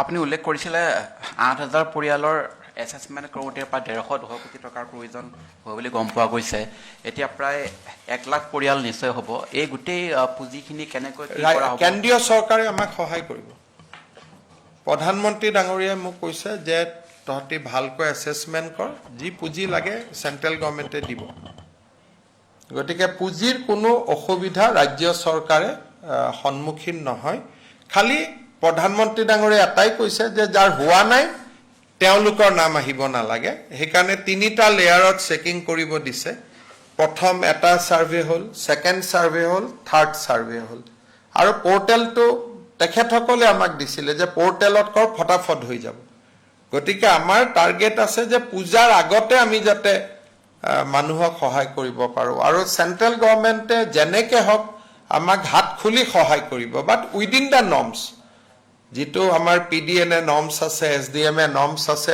উইদিন দ্য নৰ্মছ যিমান পুঁজি লাগে তেওঁলোকে আমাক সহায় কৰিব টাকা ডেমেজ হৈছে তাতো চেন্ট্ৰেল গভৰ্ণমেণ্ট আমাক কিমান কিবা ওলাই এছেছমেণ্ট ওলাইছে মই এতিয়ালৈকে আমি এছেছমেণ্ট কৰিব তাত পৰা নাই কাৰণ এটা সম্ভৱো নহয় কিন্তু যিখন ৱালৰ কথা কৈ আছে গাৰ্ড ৱাল অকল সেইখন বনাব গ'লে 150 কোটি টকা লাগিব কিন্তু আমিতো হাৰি নাযাওঁ যি আছে আমি কৰি ল'ম আমি দুইখন জিলাকে আমি নতুন ৰূপত সজাই তুলিম গতিকে লগত মই আৰু এটা কথা ক'ব পাহৰিলোঁ এই বানপানীৰ সুবিধা লৈ প্ৰায় দেশত 72 ইউটিউবাৰে ফাণ্ড ৰেইজ কৰিছিলে 72 ইউটিউবাৰ হেজ ৰেইজ ফাণ্ড গতিকে আমি তাতো নজৰ ৰাখিছোঁ যেনেকৈ সমৰ গগৈৰ দৰে সকলোৱে খুব ভাল কৰি খৰচ কৰিছে কিন্তু ৰাজ্যৰ বাহিৰৰ কিছুমান ইউটিউবাৰেও ফাণ্ড কালেকশ্যন কৰিছিলে গতিকে সেই ফাণ্ডবিলাক শিৱসাগৰ চৰাইদেউত আহি পাইছেনে নাই সেই পাৰ্টটো আমি চাম যিসকলে খৰচ কৰিছে ভাল কৰি তেওঁলোকক আমি খুব ধুনীয়া অসম চৰকাৰে অভিনন্দন জনাই তেওঁলোকক পত্ৰও লিখিব কিন্তু যিসকলে পুঁজি কালেক্ট কৰি ফ্লাডত জমা দিয়া নাই তেওঁলোকৰ প্ৰতিও আমি নিশ্চিতভাৱে নজৰ ৰাখিব লাগিব এতিয়ালৈকে আমি 72 একাউণ্টছ আইডেণ্টিফাই কৰিছোঁ যোনে নেকি ডিউৰিং দ্য ফ্লাড টকা কালেক্ট কৰিছে কিন্তু তাৰ ভিতৰত মই আকৌ কৈছোঁ যে বহুতে ইতিমধ্যে সহায় আৰম্ভ কৰিছে কিন্তু যিসকলে কৰা নাই কাৰণ অকল অসমৰ ইউটিউবাৰ নহয় গোটেই দেশৰ বিভিন্ন ষ্টেটৰ ইউটিউবাৰেও ইয়াত টকা কালেক্ট কৰিছে আৰু কিছুমানে এনেই কৈ দিছে যে আমি 2 কোটি দিলোঁ 50 লাখ দিলোঁ গতিকে আমি তেওঁলোকক সুধিম যে আপোনালোকে একচুৱেলি ক'ত কিমান দিলে যাতে ৰিপিটেশ্যন নহয় তেওঁলোকেও দিলে গভৰ্ণমেণ্টেও দিলে ৰিপিটেশ্যন হ'ব গতিকে যাতে ৰিপিটেশ্যন নহয় আমি তাৰ বাবেও নজৰ ৰাখিব লাগিব মই চক অসমীয়া মানুহটো সংবেদনশীল অসমীয়া মানুহে এইটো কাম কেতিয়াও নকৰে আৰু ডেফিনেটলি অসমীয়া মানুহে যদি কালেক্ট কৰিছে দিবই কিন্তু এবাৰ চাই পেলাই তেওঁলোকক সন্মানিত কৰাটো কোনো বাধা নাই যিসকলে ভাল কাম কৰিছে তেওঁলোকক গামোচা এখন পিন্ধোৱা সন্মান প্ৰদৰ্শন কৰাটো কোনো বাধা নাই গতিকে এনেও যিসকলে ফ্লাডত আমাক সহায় কৰিছে এনজিঅ' হওক বা কোনোবাই দেশৰ বাহিৰৰ পৰা বিদেশৰ পৰা যোনে যেনেকৈ সহায় কৰিছে ৰাজ্য চৰকাৰেতো তেওঁলোকক সন্মান এটা জনাবই লাগিব গতিকে এইটো আমি ইনকুৱাৰী নহয় আমি সন্মান জনোৱাৰ প্ৰক্ৰিয়া এটাহে আৰম্ভ কৰিম যে যিসকলে ভাল কৰি কাম কৰিছে তেওঁলোকক অন্তত গামোচা এখন পিন্ধাই সন্মান জনোৱাটো অসমবাসীৰ দায়িত্ব আৰু কৰ্তব্য আৰু মই এইটোৱে কৈছোঁ যে 72 একাউণ্টছ আমি আইডেণ্টিফাই হৈছে আমাৰ পুলিচে আৰু আইডেণ্টিফাই কৰি আছে তেওঁলোকৰ যিটো চাইবাৰ সেল আছে আৰু আইডেণ্টিফাই কৰাৰ ভিতৰত মই কিছুমানক দেখিছোঁ কিছুমানে কাম কৰিও আছে তোলা মানে যে বেয়া সেইটো ক'ব নোৱাৰি কিন্তু যিকেইজনে সঁচাই সহায় কৰিছে তেওঁলোকক সন্মান জনোৱাটোতো আমাৰ দায়িত্ব আৰু কৰ্তব্য যোৱা আপোনালোকে জানে যে জেৰেঙাৰ পানীখিনি ওলাই যোৱা লিংকটো আছিলে নামদাং নদী ৰূপহী পথাৰ এতিয়া নামদাংখন বন্ধ হৈ গৈছিলে বিভিন্ন জাগাত যোৱা 10 দিন ধৰি আমাৰ মন্ত্ৰী বিমল বৰা ডাঙৰীয়াই দিনে ৰাতিয়ে পৰিশ্ৰম কৰি নামদাং নদীটোক অলপ হ'লেও পাম্পিং কৰি এটা ব্যৱস্থালৈকে নিব পাৰিছে বিমল বৰা ডাঙৰীয়াৰ আগ্ৰহ যে যিখিনি ৰাইজে লগ লাগি কৰিলে ইয়াৰ পিছত যদি চৰকাৰে কামখিনি কৰিব পাৰে খুব ভাল কৰি চেনেল মেচিন ড্ৰেজাৰ লগাই তেতিয়ালে জেৰেঙা আৰু উপহি পথাৰৰ পানী জমা হৈ নাথাকিব গতিকে এইটো এটা ভাল কাম হ'ল আপোনালোকে জানে ৰুদ্ৰসিংহই নামদাং হিল খাকো বনাইছিলে নামদাং নদীখন একেবাৰে বহুত পুৰণা নাই আজি 40 বছৰৰ পৰা নদীখন মৰি গৈছিল আৰু এনেকুৱা বহুত জায়গাত বহুত আমি চেনেল ৰিজুভিনেশ্যন কৰিলে পানীটো হ'ব কিন্তু পানীটো জমা হৈ নাথাকিব ছাৰ আৰু এটা কথা এড কৰিব বিচাৰিছোঁ যে আৰবান ফ্লাডৰ ক্ষেত্ৰত বিশেষকৈ গুৱাহাটীত কেইবাটাও অঞ্চল খুব কম বৰষুণতে বহুত পানী হোৱা দেখা গৈছে কিবা ব্যৱস্থা গ্ৰহণৰ ইয়াৰ ক্ষেত্ৰত মই আগতে কৈছোঁ যে দিছপুৰৰ আশে পাশে যিকেইটা অঞ্চলত পানী জমা হয় তাৰ গোটেই সমস্যাটো হ'ল মেঘালয়ৰ পৰা অহা দ্ৰুতগতিত পানী সুপ্ৰিম কোৰ্টে এখন কমিটি কৰিছিলে আৰু সুপ্ৰিম কোৰ্টৰ কমিটিখনে ইতিমধ্যে তেওঁলোকে এটা প্ৰতিবেদন দিছে যে জোৰাবাটত এখন ৰিজাৰ্ভ ফৰেষ্ট আছিলে সেই ৰিজাৰ্ভ ফৰেষ্টখন তাত নোহোৱা কৰি দিয়া হ'ল এখন বননিকে ধ্বংস কৰি পেলোৱা হ'ল আৰু এতিয়া তাৰ পৰা যিটো পানীৰ ঢল নামি আহে তাক ৰখাৰ কাৰণে কাৰো হাততে একো উপায় নাথাকে কাৰণ আপোনালোকে তীব্ৰ বৰষুণৰ সময়ত চাব অভাৱনীয় পানী নামি আহে তাক মানে কোনো উপায় নাথাকে গতিকে আমি সমাধানটো মেঘালয়তে আনিব লাগিব সেই ফৰেষ্টখন আমি সামহাও ৰিক্লেইম কৰিব লাগিব তাৰ কাৰণে সুপ্ৰিম কোৰ্টত ইতিমধ্যে গোচৰটো চলি আছে এতিয়া আমি এখন পিটিশন দিম যাতে সোনকালে কৰিব পাৰে তাৰ উপৰিও আমি ৰাইজে কেতিয়াবা কয় যে ইয়াতে ড্ৰেইনেজ কৰিব লাগে ইয়াতে পাম্পিং কৰিব লাগে প্ৰত্যেকবাৰ বানপানী হোৱাৰ পিছতে বান বিধ্বস্ত অঞ্চলত আমি একোটা প্ল্যান কৰোঁ সেইকাৰণে ধৰক এইবাৰে আপোনালোকে দেখিছিল যে প্ৰথম যেতিয়া পানী হ'ল মালিগাঁৱত আটাইতকৈ বেছি পানী হৈছিল মালিগাঁও অভাৰব্ৰিজৰ তলত যেতিয়া আমি অলপ চেষ্টা কৰিলোঁ যে পানী কিয় হয় তেতিয়া আমি দেখা পালোঁ গোটেই মালিগাঁৱৰ দোকান পোহাৰ সকলোৱে সেই ড্ৰেইনটোতে গোটেই বস্তুখিনি পেলায় তেতিয়া ৰাইজক আমি লগত ললোঁ ৰাইজক ক'লোঁ যে আপোনালোকে পেলালেতো আপোনালোকে কষ্ট পাব আমি সাফা কৰা আৰম্ভ কৰিলোঁ ৰাইজেও সহযোগিতা কৰিলে যোৱা দুটা বৰষুণত মালিগাঁওখনত পানী হোৱা নাই গতিকে কিছুমান লোকেল সলিউশন আছে সকলো অকল মেঘালয়ক দুখ দিলেও নহব আমাৰো লোকেল সলিউশন কিছুমান লাগিব গতিকে আমি গুৱাহাটী বানপানীৰ সৈতেতো সকলো যুঁজিয়ে থাকে আৰু যুঁজিম আমি যিমান পাৰো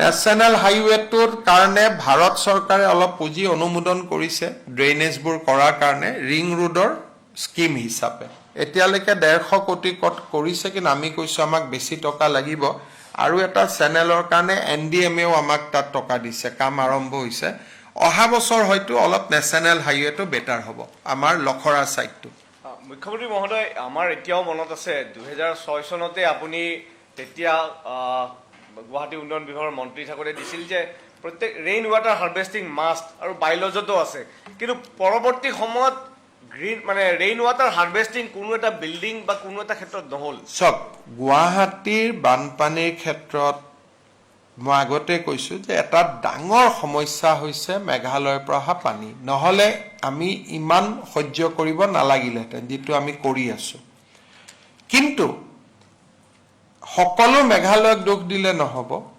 আমাৰ নিজৰো বহুত কৰণীয় আছে ইভেন আমাৰ টাউন এণ্ড কাণ্ট্ৰিজ প্লেনিং বা পিডব্লিউডি আমি যিবিলাক ড্ৰেইন বনাওঁ কেতিয়াবা ড্ৰেইনবিলাকত পানী যোৱাৰ পৰিৱৰ্তে উল্টাই সিহঁতি পানী বেকফায়াৰহে কৰে চৰকাৰৰ ভুলটো ক'ব লাগিব যে চৰকাৰৰ ভুল বহুত জায়গাত আছে কন্ট্ৰেক্টৰসকলে যেতিয়া ড্ৰেইন বনায় ইঞ্জিনিয়াৰসকলে নাচাই কাৰণে ড্ৰেইনবিলাক এফেক্টিভ নহয় ফাইনেলি আমি এইটো চাব লাগিব যে ড্ৰেইনৰ পৰা উদ্ধাৰ হোৱা মেটেৰিয়েলবিলাক সেইবিলাকটোতো চৰকাৰে জমা নকৰে তাতে গতিকে গুৱাহাটীৰ আৰ্টিফিচিয়েল ফ্লাড নোহোৱা কৰিবৰ কাৰণে এটা চিভিক আন্দোলনৰ প্ৰয়োজন আছে যে ৰেইন হাৰ্ভেষ্টিং কৰক, ড্ৰেইনত আমি বস্তু নেপেলাওঁ, আমি মানে it should B A movement, কাৰণ ইয়াত বহুত কমপ্লেক্স প্ৰব্লেম। সৰু জেগা এখনত ইমান মানুহ বাস কৰে, চাৰিওফালে পাহাৰ। আপোনালোকে চাওক, নগালেণ্ড পাহাৰৰ পৰা পানী আহি শিৱসাগৰ চৰাইদেউত কি অৱস্থা কৰিলে, গোটেইটো গুৱাহাটীখন পাহাৰেই ঘেৰি ৰাখিছে। গতিকে পানীটো নামি আহে, ফৰেষ্ট কাভাৰো কমি কমি গৈ আছে, তাকোতো আমি দেখা পাই আছো। কিন্তু কাক ক'ত কেনেকে আপুনি নিজৰ অন্তৰৰ পৰা নাহিলে চৰকাৰেতো বহুত কাম কৰিব নোৱাৰে। সেইকাৰণে চক তেখেতক তেওঁ হিচাপ কৰিলে কি কৰিব, তেওঁ 20,000 মান ৰাইজৰ দলৰ মানুহৰ নাম দি দিব, ক'ব এওঁবিলাকে মোক 10 টকা 15 টকা 20 টকাকৈ দিছে বুলি। গতিকে তেওঁ নিজ গুণেৰে মহিয়ান এগৰাকী ব্যক্তি, গতিকে তেওঁ নিজৰ কাম কৰি থাকক, তাত আমি ইণ্টাৰফেয়াৰ কৰিব নালাগে। কাৰণ আপোনালোকে দেখুৱালে তেওঁ চুইমিং কৰিছে, আপোনালোকে MLA চুইমিং কৰিছে। তেতিয়া ময়ে সুধিলোঁ তেওঁক, ভাই চুইমিংটো কিয় কৰিছিল? তেতিয়া মোক ক'লে যে মোক ঢাকা মাৰি দিছিলে। কিন্তু সেইটোকে আমাৰ ইয়াত ৰিল চলি গ'ল যে বিধায়কে সাঁতুৰি সাঁতুৰি মানুহক উদ্ধাৰ কৰি আছে। তেওঁ মোক নিজে ক'লে যে মোক ধাক্কা মাৰি দিলে, মই পৰি গ'লো। আৰু সিদিনাখন পানী কিমান জুখিবৰ কাৰণেও তেওঁ এটা সাঁতুৰিছে। গতিকে তেওঁ নিজৰ ভাগে আৰু নিজৰ সমষ্টিৰ ৰাইজক সহায় কৰাৰ চেষ্টা কৰিছে, তাত বেয়া পোৱাটো কোনো কথা নাই। তেওঁ কাৰোবাক মই দেখি আছো যে মই 2,000 দিলোঁ, 3,000 দিলোঁ, আৰু 50 লাখ দিলে 1,000 দিব পাৰিম। নিজৰ মতে চেষ্টা কৰিছে আৰু দিয়াটোতো হয়, কাৰোবাক কাৰোবাক দিছে। গতিকে আমি কোনো বানপানীৰ সময়ত আমি কোনো ৰাজনীতি আনিব খোজা নাই। তেওঁ য'তে গৈছে, হাগ্ৰামা মহিলাও গৈছে, অখিল গগৈকে লগ কৰিছে, ময়ো গৈছোঁ, অখিল গগৈক লগত লৈছোঁ, নাজিৰাত গৈছোঁ, ময়ূৰ বৰগোহাঁইক লগত লৈছোঁ। কিন্তু শিৱসাগৰত যোৱা 19 তাৰিখৰ পৰা বিমল বৰা কনষ্টেণ্টলি আছে, কালিহে আহিছে। গতিকে আমি কোনো মানুহৰ লগত এইটো সময়ত ৰাজনীতি কৰিব খোজা নাই। আৰু অখিল গগৈওতো কষ্ট নকৰা বুলি মই নকওঁ, ডেফিনেটলি কষ্ট কৰি আছে আৰু সকলোৱে কৰি আছে। গতিকে ইয়াত আৰু পলিটিক্স আনিব নালাগে। সিদিনা পাণ বেচাত যাওঁতে আপুনি পাণ বেচাৰ পানীটোৰ সমস্যা সমাধানৰ কথা আপুনি মানুহখিনিক কৈছিল। বিমল বৰা ডাঙৰীয়া তাত যথেষ্ট লাগি আছে, নিশাও তেওঁ তালৈ গৈছে। বিমল বৰাই মোক জনাইছে যে তাত এটা IIT গুৱাহাটীয়ে 45 কোটি টকাৰ এটা প্ৰকল্প বনাই দিছিলে, কিন্তু তাত ভৰলুৰ দৰে চুইচ গেট আদি লগাব লাগিব। খুব এটা মানে এনুৱেল ৰেকাৰিঙেৰে সৈতে কৰিবলগীয়া কাম। মই আগত দেখা নাছিলোঁ। এতিয়া ONGCৰ পাম্পেৰে বিমল বৰা ডাঙৰীয়াই চেষ্টা কৰি পেলাই 1 লাখ লিটাৰ ওলাই গৈ আছে পাৰ মিনিটত। কিন্তু পাৰ্মানেণ্ট সলিউচনৰ কাৰণে তাত ভৰলুৰ দৰে চুইচ গেট এণ্ড পাম্প লগাব লাগিব। গতিকে বানপানীৰ পিছত এদিন মই যাম, কাৰণ সিদিনাখনতো ৰাইজক সহানুভূতিৰ কাৰণে গৈছোঁ বা ৰাইজৰ লগত যে আমি এক হৈ আছোঁ তাক দেখুৱাবৰ কাৰণে গৈছোঁ। কিন্তু ছেপ্টেম্বৰ মানত মই আৰু এবাৰ গৈ ইঞ্জিনিয়াৰসকলৰ লগত গৈ মই নিজেও লাগিম। আৰু মই ভাবোঁ যে জলসম্পদ মন্ত্ৰী এইবাৰ শিৱসাগৰৰ, গতিকে স্কিমবিলাক হৈ যাব।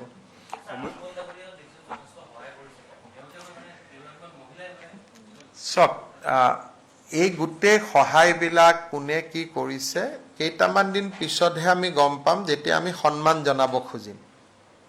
গতিকে কোনে কাক সহায় কৰিছে এতিয়ালৈকে এইবিলাক ৰিলত আছে।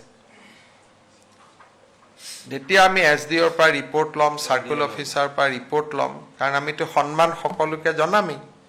গতিকে তেতিয়াহে আমি গম পাম যে কোনে কাক সহায় কৰিছে। এতিয়ালৈকেতো চবেই গৈছে আহিছে, কিন্তু কিমানে কৰিছে কিমানে নাই কৰা। কিন্তু যিসকলে সঁচাই সহায় কৰিছে তেওঁলোকতো সকলোৰে চকুৰ আগতেই আছে নহয়। এতিয়া মই যে ক'লো 71 জনে উঠাইছে, তাৰেতো 20 গৰাকীমানক ৰাইজে মানুহৰ মাজত দেখিয়ে আছে। গতিকে সকলোকেতো বেয়া বুলি ক'ব নোৱাৰি। খালি আমিও ৰাজনীতি কৰা নাই in the name of flood. আৰু মই ভাবোঁ যে কোনেও ৰাজনীতি কৰিব নালাগে, আৰু এইটো একদম নন পলিটিকেলি চাব লাগে। বেলেগ সময়ত হ'লে মই এইবিলাকত কমেণ্ট দিলোঁহেঁতেন, কিন্তু এতিয়া মই এইকাৰণে কমেণ্ট দিব পৰা নাই, কিজানি 2জন মানুহে সহায় পাইছে। গতিকে মইনো নাজানাকৈ কিয় কৈ দিওঁ যে এইটো পলিটিকেল বুলি। গতিকে লেট আছ ৱেইট, আৰু নিজে নিজে ৰাইজেও গম পাব, ৰাইজেওতো বহুত মানুহক মাতি আনি সন্মান জনাব যে আপুনি মোক সহায় কৰিছিল বিপদৰ সময়ত। আৰু অসমীয়া মানুহটো এইবিলাকততো সদায় আগত থাকে, যোনে সহায় কৰিছিল তাক কৃতজ্ঞতা জনোৱাত, অভিনন্দন জনোৱাত। আমাৰ ৰাইজটো ক'তোতো পিছ হুৱকি নাহে। মুখ্যমন্ত্ৰী মহোদয়, আপুনি কৈছে যে ৰাজনীতি কৰিব বিচৰা নাই, কিন্তু আমি যদি চাওঁ অখিল গগৈ আপোনাৰ ভালকেই কথা কৈছে, কিন্তু বিমল বৰা যি 19 তাৰিখৰ পৰা লাগি আছিল তেওঁৰ বিৰুদ্ধে সদায় এটা কিবা নহয় কিবা দিয়ে আছে। যেতিয়া এটা জেগাত দুজন মানুহ থাকে তেতিয়া অলপ চলপ খুটখাট হয় আৰু সেইটো তাৰমানে 20 তাৰিখৰ পৰা অখিল গগৈও আছে, 20 তাৰিখৰ পৰা বিমল বৰাইও আছে। ডেফিনেটলি বিমল বৰা য'ত যায় বিজেপিৰ মানুহখিনি লগত থাকে, অখিল গগৈ য'ত যায় ৰাইজৰ দলৰ মানুহখিনি লগত থাকে। গতিকে অলপ চলপতো খুটখাট চলে, কিন্তু সেইটো আৰু মোৰ লেভেলত নহয় আৰু সেইটো আমি ইগনোৰ কৰিব লাগে। কাৰণ যোনে যি কৰিছে ৰাইজৰ ভালৰ কাৰণে এইটো কৰিছে। কোনেওতো কোৱা নাই যে বিমল বৰাই ৰিলিফৰ কাম কৰা নাই। অখিল গগৈও কৰিছে, বিমল বৰাই কৰিছে। এইটো হেলথি কম্পিটিশ্যনটোতো ভাল না, কাক কোনে বেছিকৈ সহায় কৰিব পাৰে সেইটো কম্পিটিশ্যনতো আমি বেয়া পাবলগীয়া একো নাই। বিমল বৰাৰ টিংখঙত নিজৰ সমষ্টিত বানপানী হৈ আছে, তেওঁ বানপানী এৰি যদি শিৱসাগৰত লাগি ফুৰিছে সেইটোতো ধন্যবাদৰ পাত্ৰহে, নিজৰ সমষ্টি এৰি যদি লাগি আছে। আৰু কিবা আছে? Sir, one question regarding Assam-Arunachal border situation. Pema Khandu has said that investigation has begun. Can you give us an update on that, sir? You see, yesterday incident was painful, primarily because we have already settled our boundary dispute almost in all sectors. Only in 5 sectors, some disputes are still there. Yesterday in our cabinet, we have reconstituted our regional committee so that we can resolve the issue with Arunachal. We should not fight. We should not indulge in conflict because ultimately we have to remain together. So I request Honorable Chief Minister of Arunachal that you must order an inquiry. You must find out the culprit and you should punish. Sir, additionally, Arunachal in that sir. case itself, sir, TMPK has imposed an economic blockade on Arunachal Pradesh. You see, the Missing and Adis are like two brothers. I think they will discuss and they will withdraw. Today, the blockade has been given by Missing brothers and sisters. Against whom? Against the Adi, who are there from the same lineage. Today in morning, Ranush Pegu and Pema Khanduji both has talked, and I think solution will emerge during that day. I do not think that there will be permanent conflict because we have so many similarity and common among people of Arunachal Pradesh and Assam. I don't think that this is a temporary setback we will overcome. Sir, যেহেতু বিধানসভাৰ অধিৱেশনৰ সময়তো এইটো কথা কোৱা হৈছিল যে অৰুণাচলত সৰ্বাধিক আমাৰ যি ভূমি সোমাই আছে 14,000 হেক্টৰ, তাৰ লগতে আজি যিখিনি কথা ক'লে এইখিনি অসমীয়াত ক'লে আমি সুবিধা পাম। মই নাজানো, মই এইটো কথাই জানো যে আমাৰ মেক্সিমাম ভিলেজৰ ওপৰত অৰুণাচলৰ লগত সমাধান হৈ গৈছে। মাত্ৰ 5টা অঞ্চলৰ 52খন ভিলেজে সমাধানৰ কাৰণে ৰৈ আছে। গতিকে বিধানসভাত কি উত্তৰ দিছে মই নাজানো, তেওঁলোকে ৰিচেণ্ট এগ্ৰিমেণ্টবোৰ কনচিডাৰ কৰিছে নে নাই কৰা মই নাজানো, কিন্তু যোৱাকালি বৰ্ডাৰ ডিপাৰ্টমেণ্টে আমাক দেখুৱাইছে কেবিনেটত যে 52খন ভিলেজতহে এতিয়া আমাৰ কনফ্লিক্ট আছে আৰু তাৰো বহুতখিনি ইতিমধ্যে সমাধান হোৱাৰ লাইনত আছে। গতিকে মই ভাবোঁ যে অৰুণাচলৰ লগত যিটো আমাৰ সীমা সমস্যা আছে আমি খুব সোনকালে তাক সমাধান কৰিব পাৰিম। ৰিজনেল কমিটিখনৰ কথা কৈছিল কিবা? ৰিজনেল তাকে 5টা অঞ্চলত এই কনফ্লিক্ট আছে, আগত 12টা অঞ্চলত আছিল, এতিয়া 7টা অঞ্চলত সমাধান হ'ল। এই 5টা অঞ্চলৰ বাবে আমাৰ এজন কেবিনেট মন্ত্ৰীয়ে এটা ৰিজনেল কমিটিৰ নেতৃত্ব দিয়ে, অৰুণাচলৰ এজন কেবিনেট মন্ত্ৰীয়ে এটা ৰিজনেল কমিটিৰ নেতৃত্ব দিয়ে। অৰুণাচলৰ ইলেকশ্যন আৰু অসমৰ ইলেকশ্যনৰ কাৰণে যোৱা 1-1.5 বছৰ কমিটিকেইখনে এক্টিভলি কাম কৰিব পৰা নাছিল। এতিয়া আমি তাত আমি ভাল কৰি কাম কৰিম। 123খন ভিলেজত আমাৰ সংঘাত আছিলে, 71খন সমাধান হৈ গ'ল। 52খন সমাধান হ'ব বাকী আছে আৰু যোৱাকালি য'ত গণ্ডগোল লাগিলে সেইটো এটা অমীমাংসিত অঞ্চল কিন্তু সমাধান হোৱা জায়গাবিলাকত দ্বিতীয়বাৰ আৰু লগা নাই তাত পিলাৰ বহুৱাই আছে আপোনালোকে কেতিয়াবা জাৰ্নেলিষ্টসকলে যাই চাব পাৰিব সাৰ্ভে অফ ইণ্ডিয়া ইতিমধ্যে তাত পাৰ্মানেণ্ট পিলাৰ বহাই আছে খালি 52টা অঞ্চল এই 52টাও মই ভাবো যে এবছৰ ভাল কৰি লাগিলে ম্যাক্সিমাম সেটেল হৈ যাব 52 123 was originally disputed out of that 71 has been resolved and 52 still remain in the disputed category আৰু কিবা প্ৰশ্ন আছে কৰিব পাৰে যদি আপোনালোকৰ কিবা মনত কিবা আছে স্যাৰ আপুনি এটা কনফিউজন ক্লিয়াৰ কৰি দিব আপুনি টোটাল ফ্লাডৰ ডেথ ৰিপৰ্টটো ক'লে 102 কিন্তু পিপিটিটোত আছিল 101 99 plus 99 plus 2 99 is the death and 2 is the urban flooding correct 99 plus 2 99 life lost in flood 2 in urban flood so 101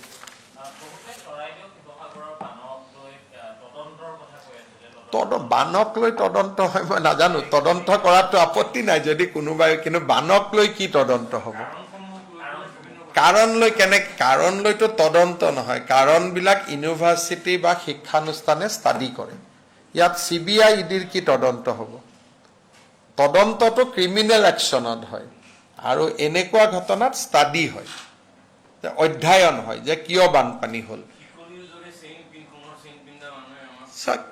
সেইটো এটা বেলেগ চেপ্টাৰ তাতে মই যোগদান কৰিব নোখোজো এই কাৰণে মই যোগদান কৰিব নোখোজো কাৰণ আপোনালোকে গোটেই অসমখন চাইছে অসমত কটু কয়লা নাই বিহুবৰত আপোনালোকে বহুতবাৰ গ'ল এতিয়াতো আৰু ইয়াত বহি কিবা ক'লে নহ'ব বিহুবৰ সন্তকত আপোনালোকে নিজে গৈ দেখিছে যে তাত শিলৰ কুৱাৰীও নাই মানে শিল খান্দাও ব্যৱস্থা নাই কয়লা খান্দাও ব্যৱস্থা নাই বাকি নাগালেণ্ড চৰকাৰটো এখন নিজৰ চৰকাৰ মেঘালয় চৰকাৰ এখন নিজৰ চৰকাৰ আমিতো মেঘালয়ৰ ওপৰতো মই কান্দিয়ে আছো সদায় কিন্তু মই কি কৰিব পাৰিছো সুপ্ৰিম কোৰ্ট যাব লাগিব যেনেকৈ মেঘালয়ৰ ক্ষেত্ৰত গৈছো গতিকে কোনোবা ষ্টাডিয়ে যদি কয় যে নাগালেণ্ডত অমুকটো ঘটনাৰ কাৰণে আমাৰ পানী হৈছে আমি আকৌ সুপ্ৰিম কোৰ্ট যাব লাগিব এটা মেঘালয়ত এইবোৰ দেখিওতো মই একো কৰিব পৰা নাই যিবিলাক মানুহে আমাক নেদেখা কাৰণ লৈ সমালোচনা কৰি আছে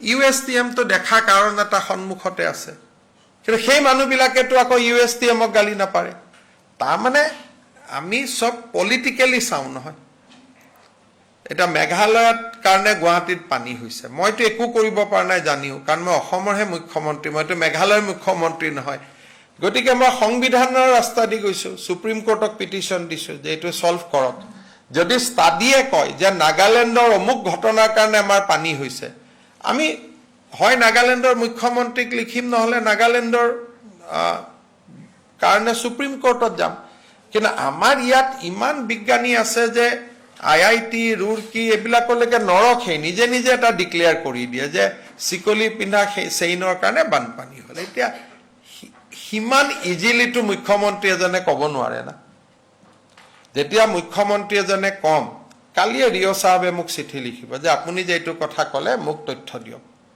তো মই কি তথ্য দিম স্যাটেলাইটে দি ষ্টাডি হ'ব আমাৰ ইয়াত স্যাটেলাইট ডেটা পাম আইআইটি গুৱাহাটীক কম বা ৰুৰকিক কম তেওঁলোকে কাৰণ এটা দিব কাৰণটো লৈ আমি সংবিধান মতে যাব লাগিব যদি মই মুখ্যমন্ত্ৰী নহলোহেঁতেন ময়ো বহুত কথা ক'ব পাৰিলোহেঁতেন কিন্তু মুখ্যমন্ত্ৰী এজনেতো তথ্যৰ ওপৰত ক'ব লাগিব না কাৰণ মই যিমান দূৰ খবৰ লৈছো প্ৰথম মোৰো ধাৰণা আছিল যে ডাঙৰ কিবা কয়লা তয়লা চলি আছে নেকি যেটা মই বিহুবৰ আৰু সন্তকত গলো তাততো একো নাই কয়লা খনি তয়লা খনি আপোনালোকেও গৈ আহিছে তাততো মানুহবিলাকে গাই গৰু পুহি আছে তাৰ পিছত এটা কৈছে নহয় নাগালেণ্ডৰ ভিতৰত আছে নাগালেণ্ডত যি আছে আমি যদি অসমত থকা তেল আমি মাইনিং কৰিব পাৰো তেলে নাগালেণ্ডেওতো নাগালেণ্ডৰ সম্পত্তিৰ ওপৰতো নাগালেণ্ডৰো অধিকাৰ থাকিব কিন্তু আমি চাব লাগিব যে তাৰ পৰা অসমৰ কিবা ক্ষতি হৈছে নেকি এই কথাখিনি কোৱাৰ আগতে আমাকতো 10টা প্ৰমাণ দিব লাগিব আমিতো বিজ্ঞানিক প্ৰমাণ দিব লাগিব স্যাটেলাইট ষ্টাডি দিব লাগিব নহলেতো দুইখন ৰাজ্যৰ সম্বন্ধই বেয়া হৈ যাব দেখোন সব কথাটো লগে লগে নহব নহয় আৰু যদি ধৰক এইবাৰ বানপানী হল আৰু 20 বছৰ বানপানী নহয় তাতে তেতিয়াতো নাগালেণ্ডৰ মানুহে আমাক ক'ব তোমালোকেতো আমাক এনেই গালি পাৰিছিলা বুলি সেইকাৰণে ভৌগোলিক কাৰণবিলাক যি জিঅলজি জিঅগ্ৰাফিৰ ডিসকাশন আছে সেইবিলাক আমাৰ অসমতে কিমান মানুহ আছে ডক্টৰ নয়ন শৰ্মাৰ দৰে পণ্ডিত আছে আমিতো কাবাকটো বিশ্বাস কৰিব লাগিব যে তেওঁলোকে ষ্টাডি কৰি আমাক জনাব কাৰো হাততটো একো ষ্টাডি ৰিপৰ্ট নাই খালি কয় মই অমুক চনতে বিধান সভাত কৈছিলো তমুক চনতে কৈছিলো আৰে তেতিয়ালে তমুক চনতে বানপানী হ'ব লাগিছিল সেইকাৰণে মই ভাবো যে আমি অসমখন এখন মেচিউৰ্ড প্ৰদেশ হয় ইয়াত প্ৰত্যেকটো কথা কোৱাৰ আগতে আমাৰ লগত এখন ডকুমেন্টছ থাকিব লাগিব যে মই ইয়াৰ ওপৰত কৈছো হেতুৱে কথা এতিয়াতো কিবা এটা কৈ দিম পিছত কথাটো মিছা হ'ব আকৌ নাগালেণ্ডৰ ৰাইজৰ ওচৰত মই ক্ষমা খুজিব লাগিব যে মোৰ ভুলতে কলো বুলি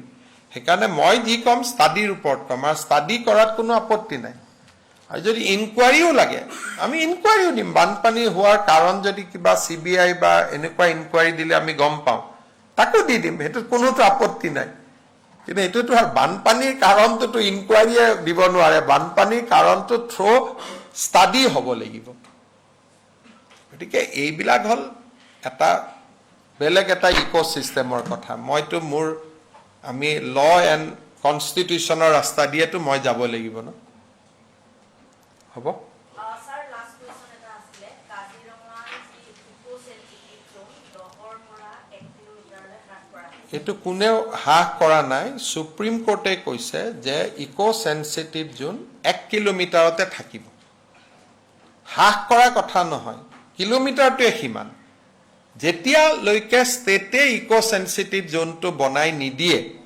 তেতিয়ালৈকে 10 কিলোমিটাৰ থাকিব The moment state to bonai dibo, then it will reduce to 1 kilometer. Jodi 10 kilometer ami Kajironga চাৰিওফালৰ পৰা ৰাখিব যাওঁ তেতিয়াতো কলিয়াবৰ ডবকা জখলা বন্ধা বোকা খাত সব শেষ হৈ যাব দেখোন গতিকে বহুত ব্যক্তি আছে কিবা এটা শুনিলে নতুনকৈ আৰম্ভ কৰি দিয়ে সুপ্ৰিম কোৰ্টৰ অৰ্ডাৰ চাব লাগে সুপ্ৰিম কোৰ্টে কৈছে যে এটা ওয়াইল্ড লাইফ সেঞ্চুৰীৰ পৰা ইকো সেন্সিটিভ জোন নৰ্মেলি 1 কিলোমিটাৰ হ'ব আৰু যদি কৰবাত প্ৰয়োজন হয় they can go up to 3 kilometre সেইকাৰণে আমাৰ ফৰেষ্ট ডিপাৰ্টমেন্টে বনাই পেলাই আমি সেন্ট্ৰেল গভৰ্নমেন্টক দিম সেন্ট্ৰেল গভৰ্নমেন্টে নেশনাল ওয়াইল্ড লাইফ ইনষ্টিটিউটক দিব ঘূৰি আহিব কেইদিনমান আগতে দীপৰ বিলৰ ইকো সেন্সিটিভ জোন বনাই দিলে 1 কিলোমিটাৰ গতিকে 1 কিলোমিটাৰটোৱে নৰ্মছ 10 কিলোমিটাৰ পৃথিৱীত কোনো ওয়াইল্ড লাইফ সেঞ্চুৰীত ইকো সেন্সিটিভ জোন নাই কিন্তু যেতিয়ালৈকে চৰকাৰে নবনাই ইকো সেন্সিটিভ জোন তেতিয়ালৈকে সুপ্ৰিম কোৰ্টে কৈছে যে আপোনালোকে যদি নবনাই ইট উইল বি 10 কিলোমিটাৰ গতিকে এইটো লৈ পেলাই কোনো বিতৰ্ক নাই এটো as per Supreme Court judgement মই কথা কৈ আছো জাজমেন্টটো পঢ়ি ললে হ'ব Honorable Chief Minister, a question last.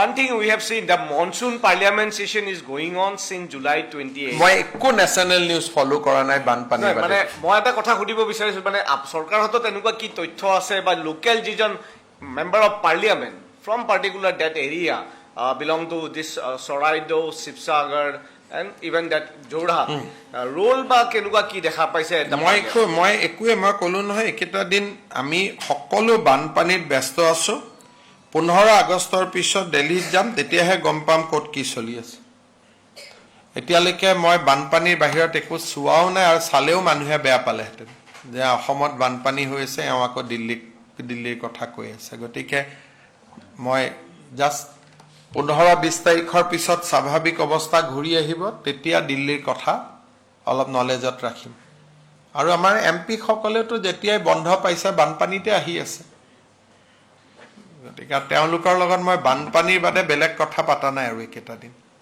but Kishuman MP from Assam they are raising a lot of question regarding Manipur some other states but we have seen the silent this at least few days we should not do politics এতিয়া আৰু মই ইটোৰ কথা কম তেওঁ কালি এটা স্পষ্টীকৰণ দিব পৰহি মই দিম এটলিষ্ট এইকেইটা দিন বান সাহায্যখিনি মানুহে ভাল কৰি পাই লওক এইবিলাকৰ পলিটিক্স কৰিব বহুত সময় পাম গভৰ্ণমেণ্টখন আৰম্ভই হোৱা নাই দেখোন ইলেকশ্যন আছে 2031ত বহুত দিন আছে ৰাজনীতি কৰাৰ কাৰণে হ'ব থেংক ইউ